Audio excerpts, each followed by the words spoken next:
ಸೋದರ ಸಂಬಂಧವನ್ನು ಬೆಸೆಯಬೇಕಾಗಿದ್ದ ನೀನು ನಮ್ಮೇರುವರ ಮಧ್ಯದಲ್ಲಿ ಕಮರೆಯನ್ನೇಕೆ ಸೃಷ್ಟಿಸಿದೆ ತಾಯಿ?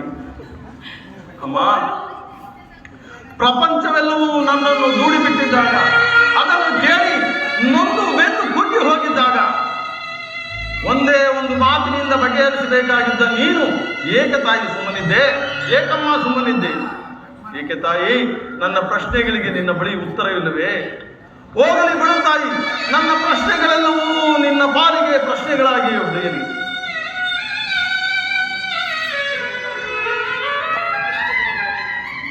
ಇಷ್ಟು ದಿನದ ಮೇಲಾದರೂ ನನ್ನ ಮೇಲೆ ಕರುಣೆ ತೋರಿದೆಯಲ್ಲ ತಾಯಿ, ನಿನ್ನ ಉಪಕಾರದ ಭಾರವನ್ನು ನಾನು ಎಂದಿಗೆ ತೀರಿಸಲಿ?